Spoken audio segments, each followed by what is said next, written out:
ජය මහ ඇමතිතුමා හිටියේ සෑහෙන ලොකු කල්පනාවක. ඔහුගේ කල්පනාව තුළ වූයේ වෙන කිසිවක් නොව තුහිරය. තුහිරගේ මේ හදිසි වෙනස් වීම ජය මහ ඇමතිතුමාට සිතාගත නොහැකි ප්‍රහේලිකාවක් විය. ඩිලාන් අජාට කියනවා තව පැයකින් ඇවිත් මාව හම්බ වෙන්න කියලා. හරි සර් මම කියන්නම්. හරියටම හෝරාවක් ගත වූ තැන අජා නම් වූ මැරයා ජය මහ ඇමති ඉදිරියට පැමිණියේ සුහද සිනහවක් නංවාගෙනය. ඇමතිතුමා මට එන්න කිව්වේ? ඔව් අජා. මට තමුසෙට කියලා කරගන්න වැඩක් තියෙනවා. හැබැයි වැඩි චාටර නම් කරගන්න එපා. මොකක්ද ඇමතිතුමා වෙන්න ඕනේ? සිරටම කලින් කියනවා තමුසෙට පුළුවන් ද අපේ තුයරට වැඩිය දැකලා පුරුදු නැති හොඳ වැඩකාරයෙක් හොයාගන්න. ඔව් බොස්. මල් ළඟ අලුත් කොල්ලෙක් ඉන්නවා. මිනිහා වැඩකාරයා.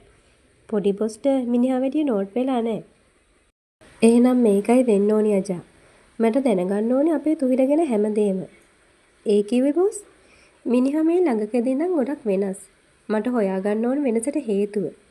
මිනිහා යන්නේ නැතෙන් ආශ්‍රය කරන අය, ඒ වගේ දේවල්. තමුසෙට තේරෙනව ඇතිනේ මං කියන දේ? ඔව් බොස්. පොඩි බොස්ට මීටර නොවෙන්න මං වැඩේ කරන්නම්. උඹ දන්නවා අජා මගේ එකා නාහිර නාහන එකා කියලා. මේ වෙලාවේ ඌ මොකක් හරි ජල්ලියක් ඇල්ලුවොත් මගේ නමයි කැත වෙන්නේ. උඹ වුණත් මේ වැඩේ පරිස්සමට කරන්න ඕනි. මම කොල්ලගේ ඔත්තු බලන්න මිනිස්සු දැම්මා කියලා ඌ අඩව් අල්ලන්න ගනී. එන ඡන්දෙදී මට සෑහෙන දෙයක් කොල්ලට කියලා කරගන්න තියෙනවා. ඉතින් මගේ දරුවා වුණත් මට ඌව තරහ කරගන්න බෑ. මාව විශ්වාස කරන්න බොස්. බොස්ට ඕනේ තොරතුරු ටික මම ගේමක් නැතුව හොයලා දෙන්නම්. මොනවා වුණත් උඹට තුහිර එක පැටලෙන්න බෑ අජා. ඒක මතක තියාගනි. හරි බොස්. පුරුදු විදිහටම එදා හවසත් තුහිර පුන්සරාව ගේ ළඟින් බැස්සුවා. පුන්සරාගේ කමුල් රෝස පාට වෙනකම් සිපගත්ත තුහිර කෙල්ලට යන්න ඇරිය ලෝභකමේ. පුන්සරාගේ හිතේ තිබුණු සතුට එහෙමම නැති වෙලා ගියේ මිදුලේ හිටපු නුවන් නොදකිද්දී. කෙල්ල නුවන්ව මගහැරලා ගෙට යන්න හැදුවත් නුවන් පුන්සරාට කතා කළා. සුදුනංගි ඔයා ඔය සෙල්ලම් කරන්න ගින්දරත් එක්ක. නුවන්ගේ වචනත් එක්ක කෙල්ල හිටි තැනම නතර වුණා. මොකද්ද නුවන් අයියා කියන්නේ? මං කතා කරන්නේ තුහිර ජයමහ ගැන. ඔය මර උගලෙන් ගැලවියන් සුදුනංගියේ. තවත් උගේ මැත්තේම නැහුනොත් ඒ පවට විමල් අංකල්ට වගේම අර අහිංසකයටත් වන්දි ගෙවන්න වෙයි. උඹලා සේරම ගෙයින් නැද්දි ජයමහාකාරයා ගෙට ගිනි තියලා මුකුත් නොදන්න ගානට ඉඳී. ඌ ඔය පෙරවන් එන සිල්රෙද්ද ඇතුලේ තියෙන්නේ නයි. ඌ වගේම තමයි ඌගේ පුතත්. කිසිම හොදක් නැති අසමත් જાතියේ. ඇත්තද? කිව්වට බොහොම ස්තුතියි. නුවන් අයියා දැන් යන්න. මගේ ප්‍රශ්න මම බලා ගන්නම්. කේන්තියට එහෙම කිව්වත් නුවන්ගේ වචන නිසා පොන්සරා හිටිය හදවතින් හඬා වැටෙමින්. කෙල්ලට දැනුනේ වෙහි නැතුවම පපුව මැද්දේ අකුණක් පිපිරිලා ගියා කියලා. අඬන්න ඕනේ වුණත් කඳුළු නැතුව පොන්සරාගේ දැස් වේලිලා ගියා. පපුව හාරනවා වගේ වේදනාවක් එක්ක හදවත කෑලි කෑලි වලට කැඩිලා ගියා වගේ පොන්සරාට දැනුණා. පොන්සරා ඇඳට වැටුනේ බිඳුණු හදවතත් එක්ක. කලින් කෙල්ලම මල්ලිට දීපු උපදෙස් ටික අද නුවන් හොඳ වයින් පොන්සරාට කියද්දී කෙල්ලගේ හදවතට දැනුනේ පුදුමාකාර අසරණකමක්. හායි තුහේ මං ඔයා එනකම් බලන් උන්නේ. වව් බබා ඔයාගේ ලස්සන. තුහිර නිවසට ගොඩ වෙන විටම අලින්දේ වුණු අමන්දා කිව්වේ තුහිර ඉස්සරහට ඇවිදගෙන එන ගමන්. තුහිරට එකපාරටම අමන්දා වඳුන ගන්නත් බැරි වුණා. වෙනදාට ඇඟෙන් භාගයක්ම පේන්නේ නැගින අමන්දා අද ඇවිත් හිටියේ වෙනස්ම විදිහකට. පතුලටම දිග ගවුමක් ඇඳන් උණු අමන්දා වෙනදා වගේ මුහුණට ආලේපන පුරවන් හිටියෙත් නෑ. බලන්න පුතා ඔයා වගේම අමන්දාත් වෙනස් වෙලා. එයාට ඕනිලු ඔයා කැමති විදියට වෙනස් වෙන්න. දන්නවද පුතා? ආදරය කියන්නේ ඒකට තමා. අනිත් කෙනාගේ සතුට වෙනුවෙන් අපි කැපකිරීම කරන එක. අම්මගේ රෙද්ද තමා. අයෝධ්‍යා කියද්දී තුහිර මුමුණ ගත්තේ උන්ට පමණක්ම ඇහෙන විදියට. තුහිට හුඟක් මහන්සි පාරයි ආන්ටි. ඔයා වොෂ් එකක් දාගෙන එන්න තුහි. මා ආන්ටි බලන් හිටියේ ඔයා එනකම්. ඔයා එක්කම තේ බොන්න. නේද ආන්ටි? ඔව් පුතා. අමන්දා කේක් එකකුත් හදාගෙන ඇවිත්. හොඳ කොල්ලා වගේ වොෂ් එකක් දාගෙන පහළට එන්නකෝ. මට මාන්සි. මං ආයේ පහළට එන්නේ නෑ. රෑ කෑම උඩට එවන්න කියන්න. රවාගෙන මෙහෙම කියපු තුහිර උඩට ගියා. අනේ තුහි ප්ලීස්. මෙයා නම් පුදුම නපුරෙක් ආන්ටි. බලන්නකෝ තියෙන ආඩම්බරකම. තුහිර ටිකක් එහෙම තමා මන්දා. හැබැයි ඔයා ඔහොම වුණොත් නම් තුහිරුවට කැමති වෙයි. මට පුළුවන් ආන්ටි. තුහි වෙනුවෙන් ඕනෙම දෙයක් කරන්න මට පුළුවන්. අමන්දා පැවසුවේ ඇගේ සිතේ ඇති සැබෑ අරමුණ අයෝධ්‍යාගෙන් වසන් කරමිනි. ඇය තුහිර ඇය සතු කරගන්නා බවට ඇගේ මිතුරියන් සමග ඔට්ටු දමා තිබුණි. මං තමුසර දවසකට හරි මගේ මිනිහ කරගන්නවා තුහිර. සමහර විට මගේ මේ රඟපෑම නිසාම තමුස මට ඇත්තටම ආදරය කරයි. ඒත් තමුසගේ ආදරය මට නෙමෙයි මගේ බල්ලටවත් එපා. උඹට ඕනෙම ගෑණියෙක් ගාවට යන්න පුළුවන්.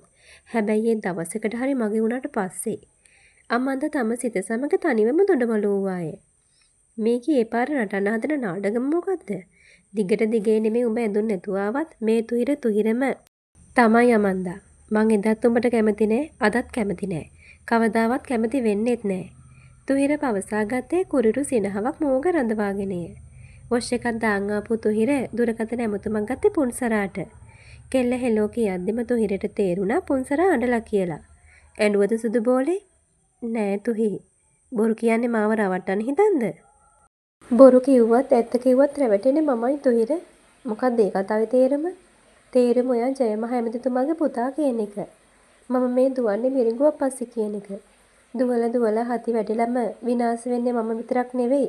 මගේ අසරණ තාත්තයි මල්ලිත් එක්ක. මම මේ වැරද්දක් කරන්නේ තුහිර. මම මගේ තාත්තවයි මල්ලිවයි දෙන්නවම ඔයාගේ තාත්තට විල්ලට දීලා තියෙන්නේ. පුන්සරා මොකද මේ? කවුද ඔයාගේ ඔළුවට ඔය වගේ විකාර දැම්මේ? මේ විකාර නෙමෙයි තුහි. මේ තමයි ඇත්ත. පුන්සරා කිව්වේ හොඳටම හඬමින්. ඔහොම ඉන්නවා. මම දැන් එන ඔහි මොන මඟුලක්ද මේ? කිව්වා වගේම තුහිර පිටත් වෙන්නේ පුන්සරාගේ නිවසට යන්න. පුතා දැන් ඔය කොහෙද යන්නේ? ගමනක්. තුහිර නිවසින් පිටත් වෙන විටමයි ජයමහා ඇමතිතුමා නිවසට පැමිණියේ. අජා තුහිර මේ දැන් ගෙදරින් ගියා. පොඩ්ඩක් ඉමසිල්ලෙන් ඉන්නවා. ජයමහා ඇමතිතුමා දුරකථන ඇමතුමක් අරන් අජාට කිව්වේ තුහිරගෙන ඔත්තු බලන්න කියලා. බලමුකෝ පුතේ උඹ මේ පෙරලෙන අමුතු පොත මොකක්ද කියලා. තුහිරගේ නිවසේ සිට පුන්සරාගේ නිවසට ඇති දුර තුහිර ගියේ ඉගිල්ලිලා වගේ. මිදුලේ නවත්තපු බයික් එකේ සද්දෙට පුන්සරා සයනය මත හිඳගත්තත් ආලින්දේ වෙත ගමන් කළේ නෑ. කෝ අක්කා? තුහිර ඇහුවේ හසින්දුකින්. කාමරේ. ආපු වෙලාවෙ ඉඳන් අඬනවා. මොකක් හරි වුණාද අයියේ? නෑ. ගෙදර එනකොට හොඳටම ආවා. කෝ තාත්තා? කාමරේ. එයා ඔයාලගෙන් දන්නවා. අයියා ගිහින් අක්කව බලන්න. හසින්දු පවසත්ම තුහිර පීවර මෙන්නේ පුන්සරාගේ කාමරේට. අඬලම ඉදිමිලා තියෙන දැස්, රත් වෙලා තියෙන මුහුණ දැක්කම තුහිරට කේන්ති ගියා. තමසට කවුද මොනවද කිව්වේ?